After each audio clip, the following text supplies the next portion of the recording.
All right. Welcome to another episode of the Know Your Compliance podcast. Now, today's a little bit different. You'll notice that I'm here by myself. And the reason I'm here by myself is because today's topic is a little wonky and I couldn't figure out who actually wanted to talk to me about this. Some of it's a little uncomfortable. I'm going to title this episode The Danger from Within. Now, when I started in anti money laundering, if you had asked me if I thought agents were ever involved in the laundering of the money, I would have naively said no. And for the record, I don't believe that there's like tons of agents or brokers out there laundering money on purpose. And I actually don't believe that there's tons of agents or brokers even unwittingly helping assist in laundering money. I think there's some for sure, but I think we're getting better as a sector. But that's not what I'm here to talk about today. What I'm here to talk about is the people who knowingly become real estate agents or mortgage brokers to enable themselves to launder money or to help with laundering money specifically. And what I really want to drill down on a little bit, at least, is what you as a compliance officer and a business owner can do to make sure that that's not you. All right, let's dig into this a little bit because this one's tough. There's the reality is, as a compliance officer, you rely on your frontline staff and the information that your frontline staff are transmitting back to you to have a compliance program. And by definition, if the people involved in the laundering of the money are the ones who your frontline staff are, it's really hard to catch them because they're gonna not tell you that, funnily enough. Now, here's the tough part about all this. If you're listening to this and you're thinking, holy goodness, this can't possibly be me, that's always going to feel like that. Because on some level, the people who work in your business, the agents you've recruited, the mortgage brokers you've recruited, they work in your business because you've built a relationship with them and you know who they are and you have a sense of who they are. And you are thinking to yourself, it's absolutely not possible for them to be the ones laundering the money. And I'm here to tell you that that simply isn't true. Unfortunately, that simply isn't true. And look, I don't think this is a massive problem. The reality of our sectors are that they're regulated, and to become a real estate agent or a mortgage broker, there's a certain level of criteria. A criminal record check frequently needs to be provided. There's attestations around criminal record checks. So the odds are lowered, but they're not zero.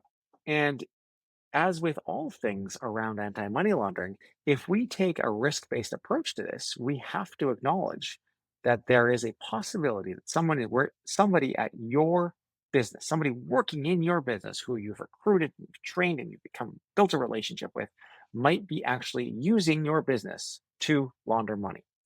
And you have an legal and ethical obligation to stop that. So what does that do? How do you do that? What does that look like? I want to give you a couple of quick tips on this one. I don't think this is going to be a super long episode, but I do want to talk about it a little bit. So the the number one control measure you're going to have applied is screening and recruiting at the beginning. So who are you recruiting? What are your recruiting methods? Is it just willy-nilly anybody? Are you only poaching from people who have an established track record of doing a lot of business? Does that help? Maybe it does, maybe it doesn't. There's a whole conversation to be had about that. As I already mentioned, and should be identified in your policy and procedure manual, there's already likely a criminal record check on file with the regulatory authority. So that's a control measure that helps. You should be talking in your job descriptions or your postings or your recruitment ads or in your recruitment conversations, even about the importance of having some level of anti money laundering. Now, don't go too deep on this. Like, people don't love to hear it, but it is a part of what we should be doing. And then, so that's the front end. But then, what are you doing in the interval? How are you monitoring to know whether you do have a bad apple in your brokerage? And it's not always going to be obvious.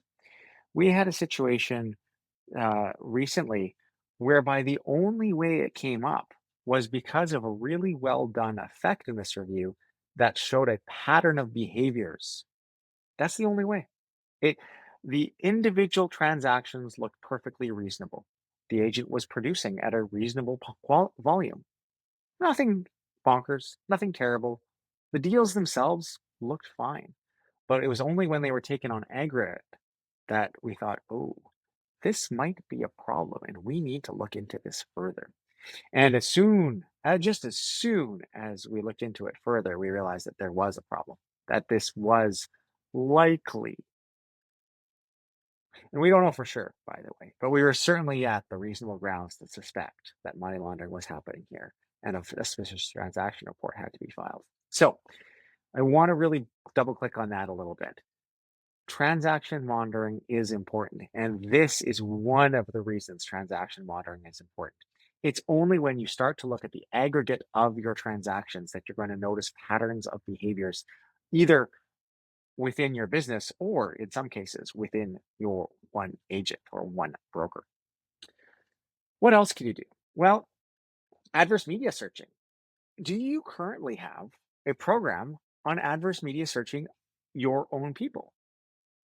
Some do. I know of some brokerages that that's something they do on a irregular basis.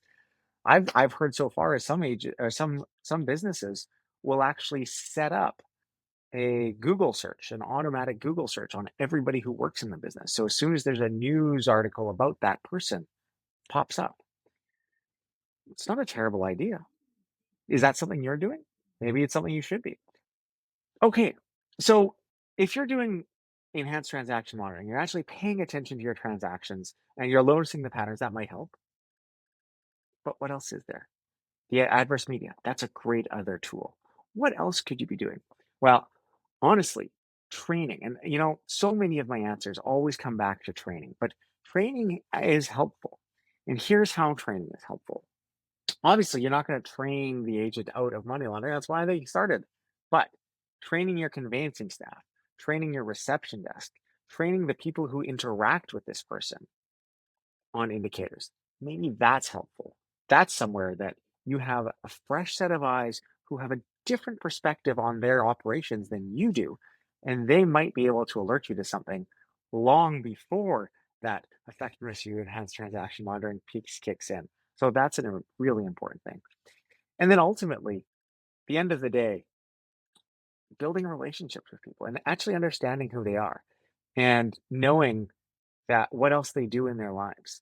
If I think back to one of the situations I'm thinking about, and I don't mean this to throw the manager under the bus here, but the manager might, and this is a pretty big might. So I want to take this with a big grain of salt, but might have been able to identify that there was some money laundering based on the associations that the person had, um, that were pretty clearly obvious as you got to know know the person. So ultimately, today's episode is the wolf amongst the sheep and the danger that lies within.